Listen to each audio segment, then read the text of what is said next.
have you heard the big news that apparently, because they have a lot of money to spend and 200,000 tickets to sell in Texas, that Steve Austin may be going to wrestle at WrestleMania? That's the big story going around, that they may have finally enticed Steve Austin to have I'd say a retirement match, a return match, I guess you could really look at it like, in Texas. The rumored opponent is Kevin Owens, and this is a story, I guess, happening as we are speaking. Well, and at first I was skeptical because if he was going to do it, you would have thought he would have done it before now. But then as I look at things, and especially as I look at the fact they got to sell 200,000 tickets in Texas, or claim to at least get close enough, there's almost no one left. Goldberg ain't going to do it anymore because he's been back. Taker is, and we'll talk about him here in a little while, but he's not going to wrestle. So I think that hopefully they bought their very own Brinks truck to load up with cash from Vince's money bin and have driven it directly to Steve's house. I think that's probably one of the deciding factors for him. But otherwise, what do you think about Owens versus Austin? Just the idea of it. I'm not the biggest Kevin Owens fan, so I'm not crazy about the idea of that being the guy that Austin's going to have his comeback match or his retirement match or whatever you want to call it with. I personally, that's not the opponent I would have picked. I can see that, because that's actually not the opponent most people would have picked. But do you know why it apparently is the opponent they've picked, in my mind? Because it's who Steve Austin wanted to work with. Because that's who Steve Austin... And before anybody says, oh my God, well, Kevin Owens must be the greatest wrestler in the world, I'm sure Austin likes him and doesn't have any problem with him or whatever, but he's not the money mega marquee matchup against Steve Austin that you would imagine, but he is the guy, and I can see this, that Steve Austin feels that he can have an acceptable match with, where he can look as much like the Steve Austin of old as he used to, and they can get by with it without him doing anything ridiculously risky and dangerous to paralyze himself. And also they can trust Owens not, if I wouldn't trust Owens not to do something crazy, but it would be to himself, not to his opponent. So you've got two guys that can talk. You've got Owens that can bump his ass off and is willing to, and especially for a WrestleMania match against Steve Austin, my God, what might he pull out of his repertoire?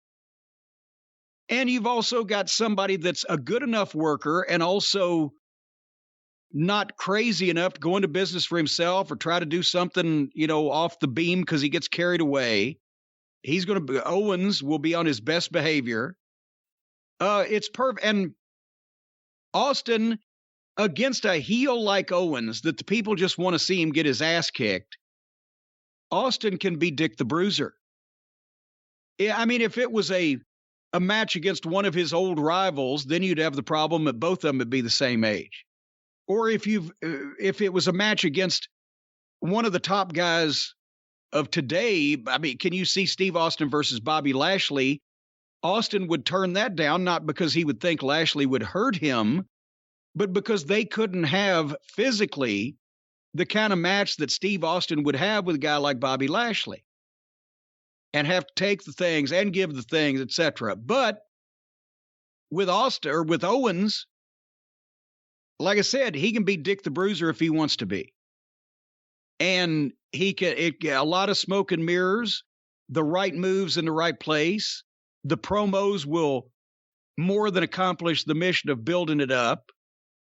And you can see Steve Austin coming back to shut a weaselly young whippersnapper's fucking smart-ass mouth. That's why I think it makes perfect sense, and probably he's one of the only guys, Owens, on the roster that's at a level that you could get by with it and still fills those other little parts, and is not obviously spoken for in one of the big championship matches or whatever. Can you imagine when they were trying to get him to re-sign? They're like, and we'll even do a match with you and Steve Austin. Yeah, right, sure.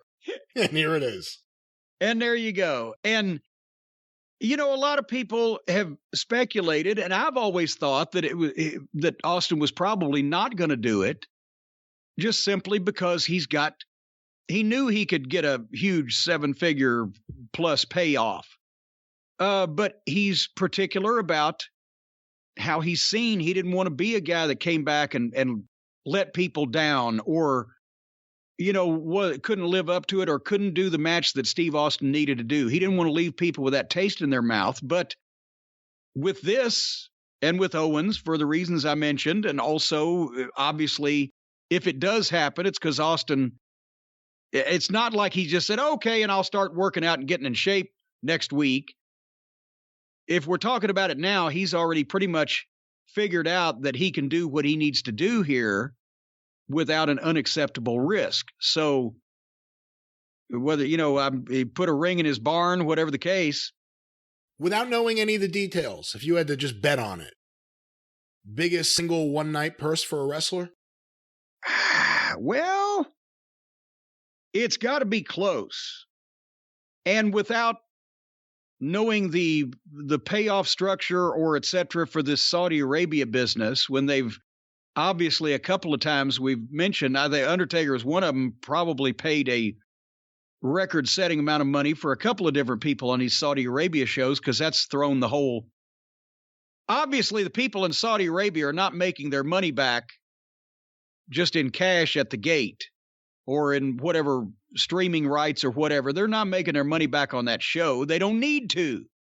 They get all the money and a lot of the oil, etc. So that's thrown the structure out of whack. But as far as a wrestling event where the theory was that the promoter, being the WWE, is going to make their money back, not the Saudi Arabian government, and more, this may be, I would think, the biggest payoff ever.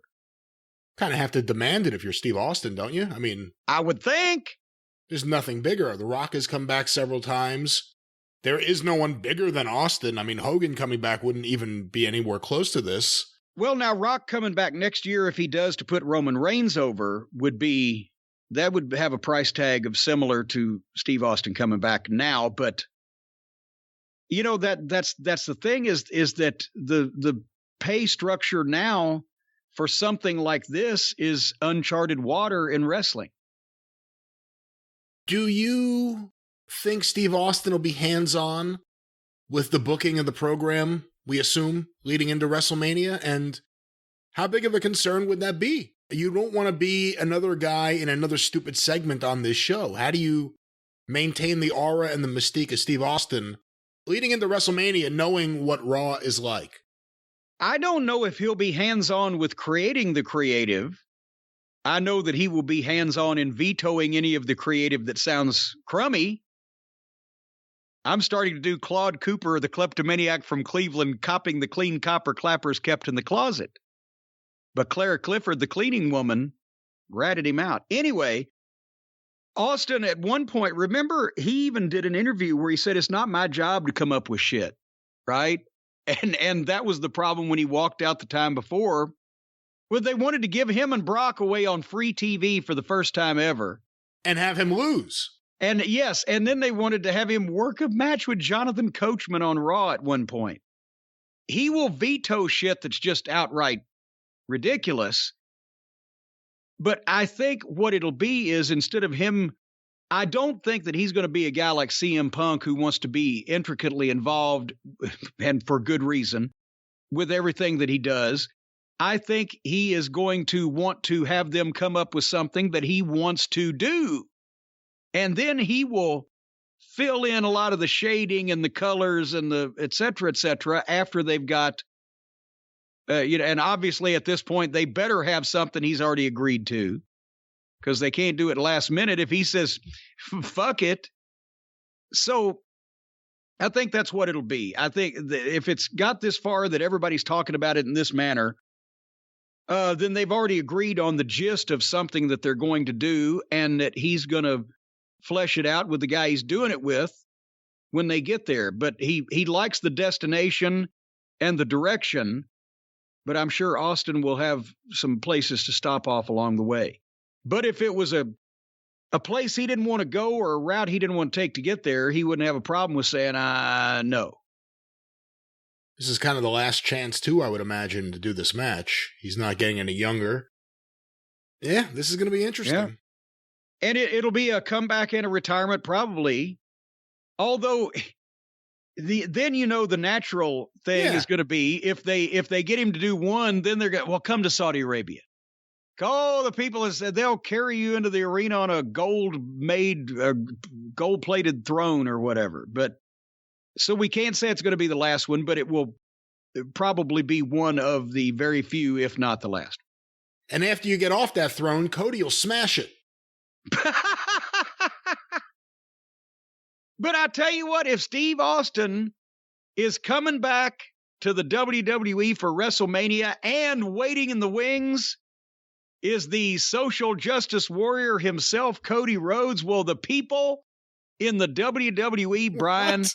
Social justice warrior? Yes, he put an end to racism with his child, and he's brought together all the different supporter, and his wife has brought together all the heels and all the women, and they're all inclusive. So they can all rest easy in this promotional war. They can all get a good night's sleep. Wow. Good job. Thank you so much. Yes, folks, and if you'd like to get a good night's sleep, if you don't want to worry, if you don't want to fret your little heads over all the horrible things that are happening in the world, not only your world, but the world in general, the place is the shits, folks. You got to stay up at night pulling your hair out of your head, shaking and biting your nails. And it's only going to get worse from here, but you won't be one of the people doing that. You'll be blissfully ignorant to the doom that awaits you, because you will be sleeping on a Helix Sleep mattress. Folks, all you do is log on to helixsleep.com. That's Helix, like Felix the cat, but get the F out. Helix Sleep has a quiz that takes just 2 minutes to complete. It matches your body type and your sleep preferences to the perfect mattress for you. And they've got different models to choose from. They've got soft, medium, firm, cool down mattresses. They've got heat up mattresses too. Sometimes you have to provide your own heat for that. Also, they've got a mattress for spinal alignment to prevent morning aches and pains, unless Bobby Lashley in the past has given you whiplash, in which case there's no hope. They've even got a plus-sized mattress for plus-size sleepers. So Dewdrop can fit right in. Folks, once you take that quiz and you're matched with the model that you want, because of the way you sleep and your body type, and then they will deliver it to you right to your door, shipped for free in a box, and the unboxing process is easy, and it's fun for the kids to watch also. Just watch this thing expand, not in a dangerous way.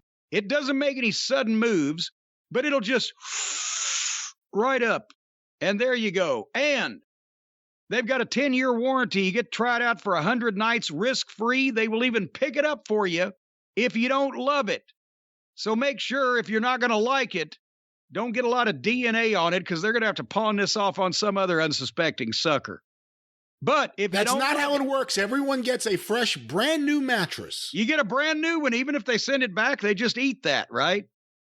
Just eat the cost. Well, they're fine people at Helix. They eat the cost just because you have questionable taste and send your mattress back. They've also got financing options and flexible payment plans.